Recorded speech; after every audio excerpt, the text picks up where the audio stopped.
E se alguém te falasse para você montar a carteira de investimentos hoje, com foco no longo prazo, para você se aposentar tranquilo, sem precisar ficar se preocupando com o mercado financeiro e sem precisar analisar um monte de ações, fundos imobiliários, estoques, etc., o que você faria? E se você pudesse escolher apenas 7 ativos para isso?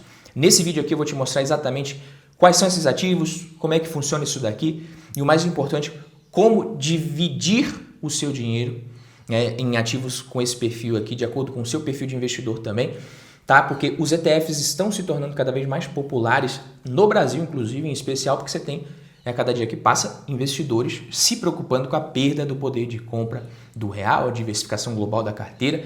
Mas antes de mostrar aqui quais são esses ETFs dessa carteira aqui, a gente precisa deixar estabelecido duas coisas. Primeira coisa, você já é de casa aqui, já deixa o like no vídeo. Se não está inscrito no canal ainda, convidado aí para você se inscrever, sinta-se convidado a se inscrever.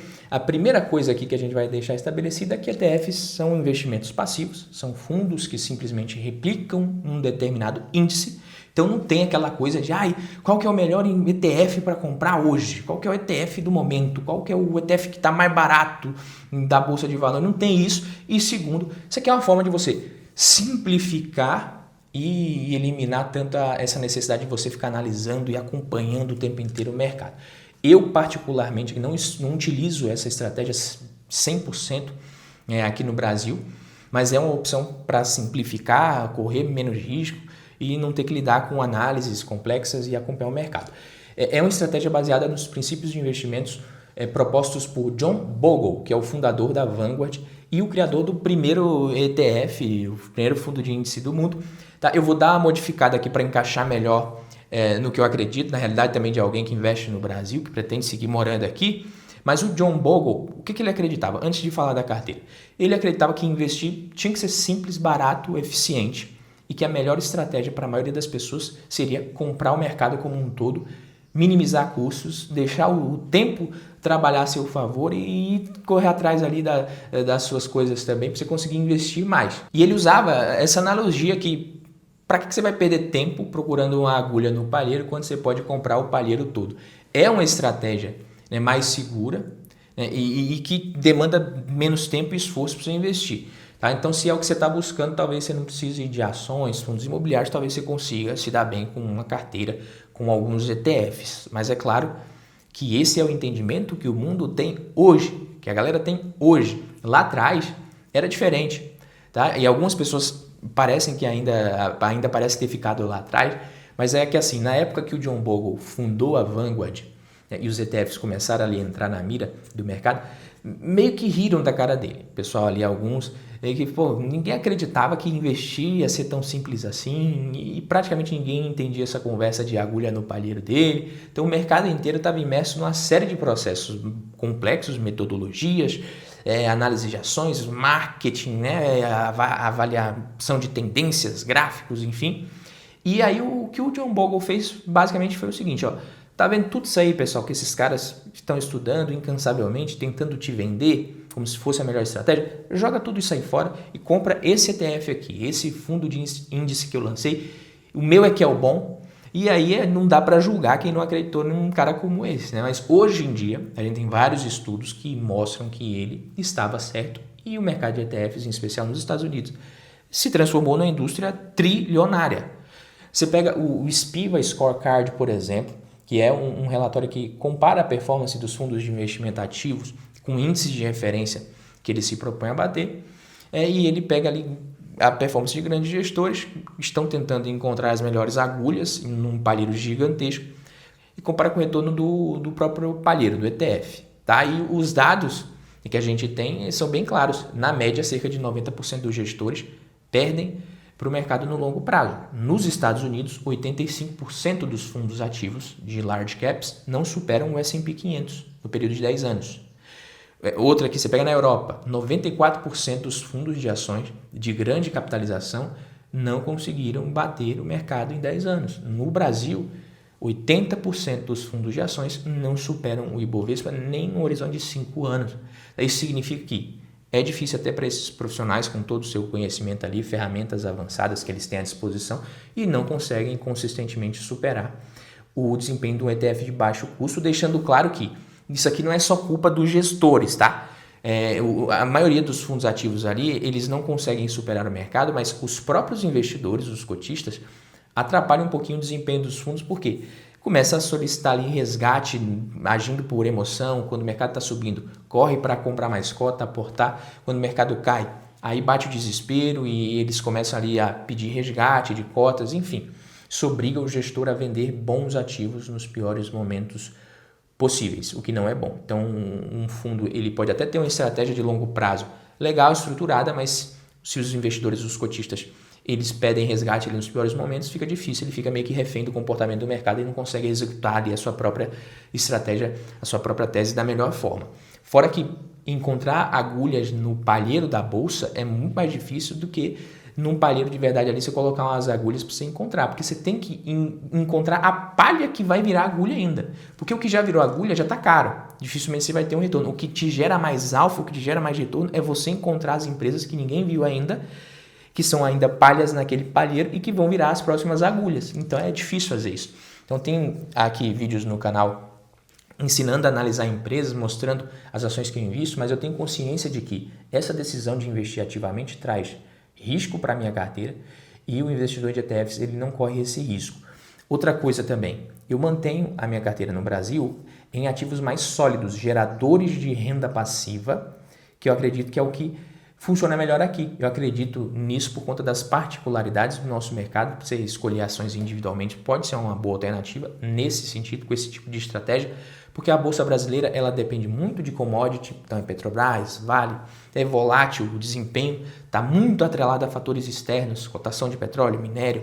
A China está indo bem, crescendo pra caramba, então essas commodities estão caras, a Vale crescendo pra caramba. Se a China diminui a demanda, aí o preço dessas commodities cai, o Ibovespa cai junto. Então isso torna o Ibovespa mais volátil do que uma carteira montada com empresas de setores mais estáveis. Então o setor elétrico, o setor bancário, enfim.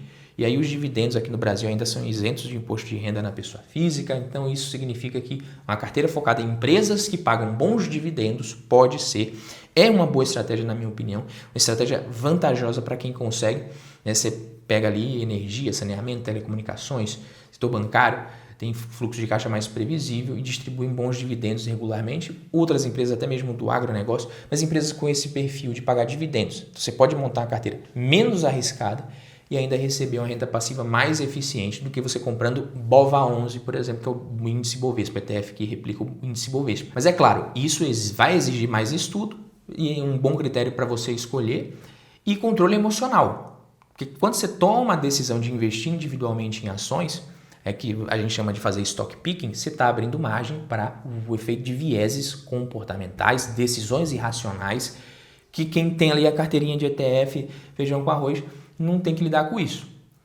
Pega aí a empresa de pesquisa Dalbar Inc. realizou um estudo chamado Quantitative Analysis of Investor Behavior, que mede o comportamento do investidor e os retornos reais obtidos. E aí em 2023 eles descobriram que o investidor médio em fundo de ações teve um retorno anual de 6,81% nos últimos 30 anos, enquanto o S&P 500 por lá rendeu 10,65% ao ano em média. É porque investidores ativos, como eu falei, compram e vendem em momentos errados, muitas vezes por emoção, tentando prever o mercado, enfim.